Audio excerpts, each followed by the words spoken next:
And now, the star of the show, Jordan Rogozinski. Hello, folks. Welcome back to the Jordan 411 Sports Show. And I'm very pleased and honored to announce Mr. Westwood will be joining us. He played 18 years with the Winnipeg Blue Bombers.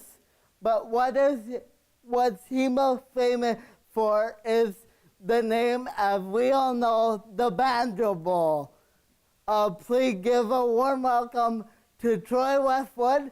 And folks, he kicks balls for a living.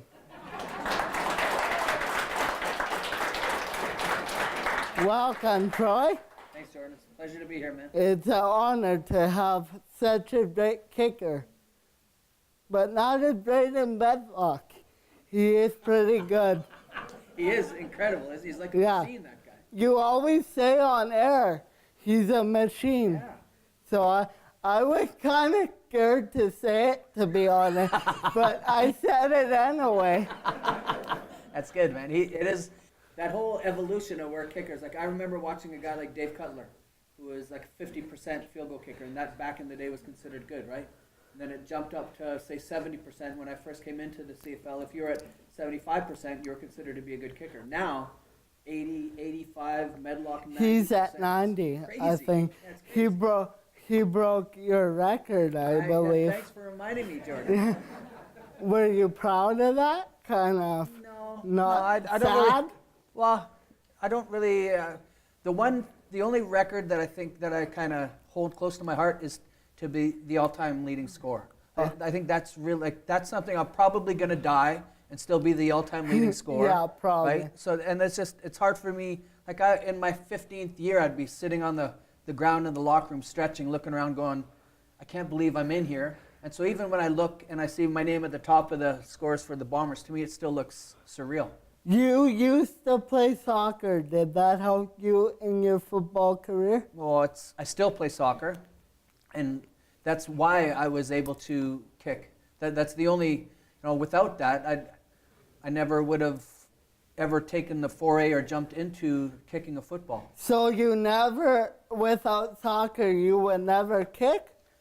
Well, it just certainly never would have come as easy as it does. Like, the motion of kicking for me feels as natural as breathing, pretty much. And that's because playing soccer from 5 and then all the way through. But playing touch football with my uncles, and I would kick off and punt for them. It took them to convince me, and playing safety and receiver with them, and then they convinced me to go show the Bombers how I could kick, and then everything just kind of took from there. But the motion of kicking is real natural for me. Whether I hit what I'm aiming at's a different story, but the kicking thing, it's all from soccer.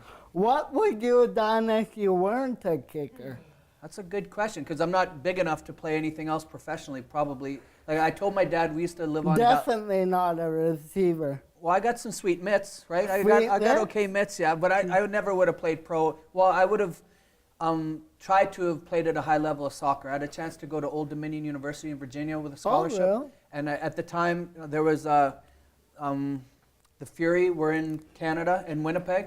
There was a young fledgling pro soccer league, but those guys were making about gold eyes kind of money, right? Which is great stuff, but it's hard to make a living. Kind of low, to be honest. Yeah, so it's either I was going to try and play pro soccer or take a chance at trying to play pro football, and that's how I based my decision on which scholarship I was going to take. Now, you grew up in Plains. Did you grow up a Bomber fan? Oh, yeah. Did you say Gilbert Plains? Yeah. Yeah, that's not, I don't know, that's on, I need to go and do something with my Wikipedia Wikipedia page, because I read it, and I'm that's not right. No, I was born in Dauphin. We moved to Winnipeg when I was about 2 months old, and then moved around a bunch, so I grew up in Winnipeg. Blame Wikipedia, folks.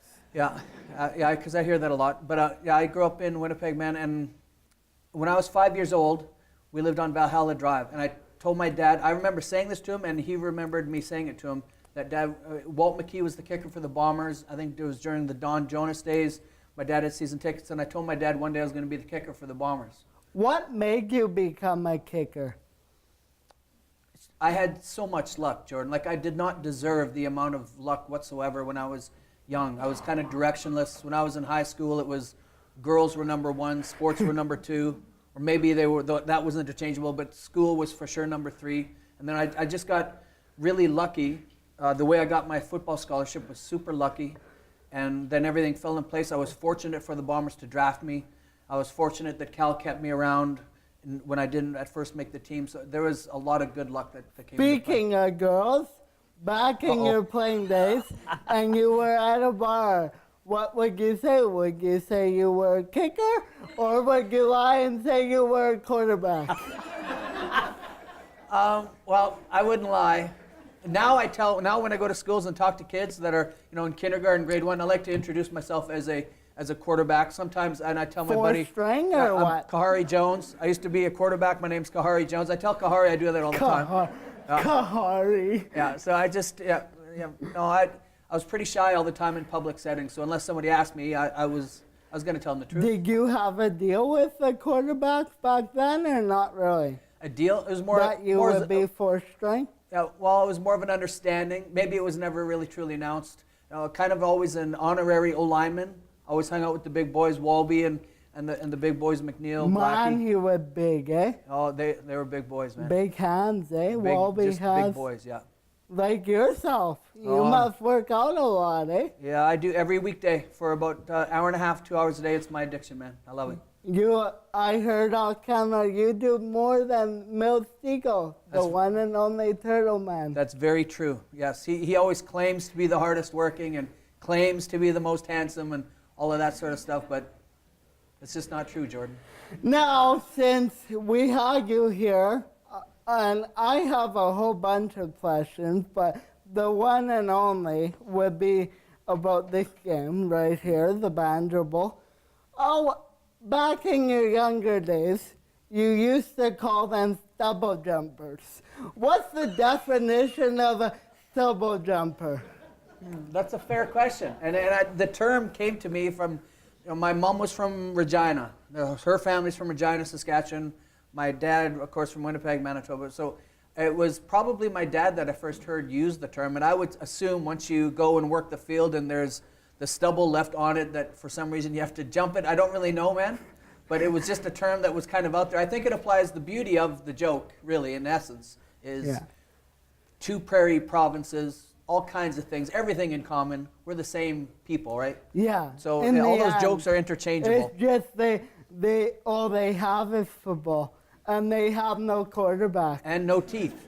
and no teeth. They have football, but no quarterback and no teeth. Yeah. That's why you call them what they call them. You're dang right about Yeah. that. Yeah. Yeah. When you don't know, look it up.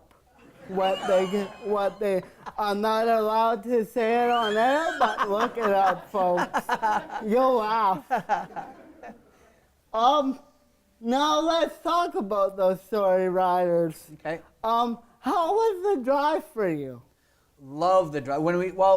As a player, when we take the bus out there, magical. When guys leave, or any high-level athlete, or maybe any athlete that travels with their team and stuff, and you retire, what people miss the very most, it seems, man or woman, Olympic athlete, pro, whatever, is the chemistry and the camaraderie of the teammates. Right? The games are kind of secondary. You miss those road trips and we'd watch the Slapshot. The Americans would see Slapshot for the first time. And us as Canadians had seen it 50 times. That's a good movie. And then if we come home, the guys are celebrating a little bit, and if not, it's a little bit quiet and somber. But those road trips were always a lot of fun. You haven't celebrated often, and the Bombers haven't won there. I think last year was the first time in a while. Yes, that walk of shame from Mosaic to whatever hotel you're going to, right? Yeah. But let's talk about do you like the open prairies, or is it boring? No, I love, even when I drive or wherever I drive in Manitoba or Saskatchewan, I'm prairie boy through and through. Love it, proud of it. And even for sports, when it's windy and just nasty outside, and that wind's going 30, 40 kilometers an hour, and it's in October or November, and it's basically ripping your face off. I love that, Jordan. If I'm in a dome, I feel foreign in a dome. I don't like BC? Yeah, or or Toronto. Any of the domes always I didn't feel at home whatsoever. But put me in the wind, cold, nasty, howling So conditions. you love Mosaic then? Yes. Or Yes. Ivor Wynn Stadium? Yes, it's interesting you say that, my friend, because when we left Winnipeg, the friendly confines of the old stadium in Winnipeg, go to Regina or to Hamilton, they were just like being at home for me. I loved it. I miss that old stadium. So do I, man. And to drive by it every day and just see the waste. That pains me. Yep. And I live in this area, so I don't go often. Did you miss the flood today at all? What route did you take to get here? Well, I came from the gym and I went right through the city, so yeah, I had no trouble. No trouble? Hit a train on the way, that was it. Good for you then. Yes. So what's the hardest thing mentally as a kicker? Oh, that's an interesting question, Jordan. Well, the hardest thing for me that I ever had to deal with, probably from even a life perspective, was dealing with the 2001 Grey Cup and coming back from that, right? So before that in my life, I'd never had a bad big game, and really in any sport. And then to go and play a contributing vital role in us losing that game, going 1 for 4 in the game, and then dealing with that, like the level of disappointment. And the first year after that, our first exhibition game, I was fighting for my job, obviously. And a 37-yard field goal, I get called to go out in the field, I go, and if there was 25,000 people in the stadium, probably 24,000 of them were booing me in my hometown as you're running out on the field, right? The journey from the disappointment of that game, getting back in the gym, working towards and building the confidence inside, that whole thing, and even from that to the end of my career until we got to the Grey Cup in 2007 against Saskatchewan, and how important it was for me to play well at that game. That whole journey and the way it strengthened me from the inside and taught me how to deal with adversity and that sort of thing was a fantastic journey that I wouldn't trade for anything. What's the best memory you have of playing? There's so many, Jordan, right? I Over know, 18 years, there's so many wonderful memories. I have memories already, like Mel Steele, you, Doug Brown, so I know, but I would say the one that I'm often reminded of the very most is it's really neat how many people come up to me and talk to me about the 55-yard game winner against Regina in the old stadium against Saskatchewan. How many people say, people said that's my favorite memory of the old stadium, stuff like that. It was a real neat thing, especially because it was against Saskatchewan, right? And against those double jumpers. That's right. And we beat them in that game. So if I had to isolate one, it would probably be that one single kick. That's a good one. Actually, my mom and dad were there. So wonderful. On the video that I saw your mullet in, pretty nice mullet. Thank you. By the way. Thank you. How was that kick? Like, were you nervous at all? No, that's the cool, or maybe I'm lucky that way. I never really got nervous. The bigger the situation was for me, I almost get more and more calm in those situations. That's right? But really, I love, that's what I miss the most about playing, Jordan, is those moments where, in an overall global sense, the game that you're playing on some little field in Winnipeg, in the province of Manitoba, the country, it means very little in a global sense. But for those few seconds, for everybody on the field, for everybody watching on TV, for everyone at the stadium, it feels like it's about the most important thing on the planet for that intense moment of time. So that how dialed in you are in a real primal sense to that exact moment and how you feel every single second, all those things sort of coming together, the intensity of those big game-winning kicks, that's what I miss the most. So you must have felt electrocuted when Matty hit his game winner this year. Oh, yeah. Did that feel good even for broadcaster? Oh, heck yeah. And of course, anytime watching Jets, the Bombers, the Gold Eyes, seeing our home team perform well. It doesn't matter if it's Bombers or not for me. All the big wins we get here in Winnipeg. I love watching the game, and what I really enjoy watching, Jordan, is observing how it affects people in our city and province. Like the impact the sport has when the teams are doing well or not doing well is really interesting to me. Not doing well is probably the hardest thing you have to deal with as an athlete. Did you have to deal with that at all? Oh yeah, and especially as a place kicker, it's kind of like a goalie in hockey where you're kind of on your own. You're on an island a little bit, right? So the ups and downs, you have to come to a very profound understanding of how to regulate and manage your emotions and your understandings. You can't take things personally. You just it's an interesting process to go through that, to learn how to, like, and it's all about, just like life in general, it's all about perspective, right? Yeah. So long as you have a strong perspective in those situations, you can stay strong and flourish. Speaking of hockey, what's your opinions of this past season? Well, coming into the season, I didn't have much expectations as far as making playoffs or anything like that. Jordan, I love this team. I love the guys. Been around Mark Scheifele on a number of occasions for kids sport. Blake Willard, the guys like that. I just love the way that they carry themselves. They represent the organization.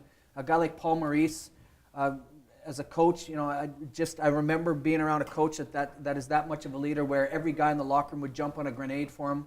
And Kevin Cheveldayoff is a real good, solid, decent man. Everybody, I just really like the fabric of the team. And I think if you're a Jets fan, I don't know how you can look at the core, look at the youth, the level of talent, and not be excited for the future. Yeah. Who was that for you? Who was the coach that you would jump off a grenade for? Well, when I first arrived, Cal Murphy was here, and he was yes sir, no sir, salute. Like, there was a real old like school. the Army. Yeah, like that was kind of the old school coach there, right? And immense respect. But I really like all of the coaches that I had, for the most part. I've always had a fantastic relationship. But Cal Murphy, Dave Ritchie, Jeff Reinbold, he wasn't successful, but the guys loved him, right? They would fall in line. All those three coaches stand out the very most for me. Cal Murphy probably made the most profound impact on my life as a young player coming into the league. Why did Cal Murphy make the most out of all the other coaches? Well, I think when I first showed up, Jordan, like, I got drafted in the spring of '01. So as a kid, and I used to sell peanuts and popcorn at Jets and Bombers game, walking down the stairs, right? So and my dad had season tickets, so the combo Wait, you wouldn't eat it? You would sell it? Yeah, I was like one of the guys, get your fresh, hot, roasted peanuts here. You know that? Yeah. So, yeah. Get your hot dogs here? Yes. Hot dogs were, if you could score the hot dogs, you were in for a good day, because they sold a lot. But yeah, I did that. So whether I was there at the games with my dad, season tickets, or working at those games, watching the Bombers in '84 win that championship. I remember driving home from my uncle's place with my family, going Portage and Maine, and the madness, and '88 the championship, '90 the championship. Yeah. During the first time I was drafted, I walked into that locker room, and I look, and there's Ty Jones, Greg Battle, James West. I'm like, holy cow. And then I look, and Trevor Kennard, Bob Cameron are there, and you look, and Walby and Mick Awas and Black, like all those guys are in there, and it's like I don't belong here. I was just like trying to act cool, but as a Winnipeg kid walking into the place where you always dreamed of playing, man, it was like Disney. Now we're gonna switch to broadcasting. Okay. As a broadcaster, what do you look forward to the most every day? I think what I look forward to the very most every day is watching the game and then revisiting what happened and transpired during the course of the game, and the reasons why wins and loss happened, and that sort of thing. I think that's my favorite part. The leading up to the game and forecasting things are a lot of fun. And some of the debates that you get in sport, and there's always things to debate. I enjoy. I see you on Twitter. What do you think? No, that Washington-Toronto, no goal or goal? Right here, right now. You mean who wins the series? No. Were you watching? Oh, yeah. Did you see Washington and that player was holding that player? Oh, Anderson? Anderson? The interference? Yeah, it looked like Anderson kind of reached out and grabbed him a little bit but yeah, well, I would like to see, I think anytime somebody's in the paint like that, the blue paint, that the goal, there should be goalie interference, and he was definitely in that blue paint, right? But that's a fun series to watch, isn't it? But talking about the games, like watching them, I take notes all the time, and I love discussing I would call it a forensic review of games. I just love that aspect of it. For a young broadcaster like myself, what advice would you give a young broadcaster? Well, I would give the advice of following your heart, and if being in that industry is what you want to do, to really pursue it and dedicate yourself to it. If you know, there's only there's limited jobs, and Yeah. we see a lot of people at TSN, like young guys and girls that come in that want to be involved in the business, and it can be difficult to break in. And sometimes in pursuing that specific goal, you might identify or stumble across another line of work that you enjoy as much or even more. So I would just say, you know, they say that we become what we think of the very most, right? That's what we become. If you really want to do that as a profession, then just dedicate all your time, effort, and energy to it, and things should work out. Well, Troy, this is a token from all the MAC staff and students for thanking you for coming. Thanks so much, my friend. Hope you use it next winter. I will. And that's it, folks, for another Jordan 411 Sports Show. And a huge shout out goes to my mom. Hope you watch this, Mom.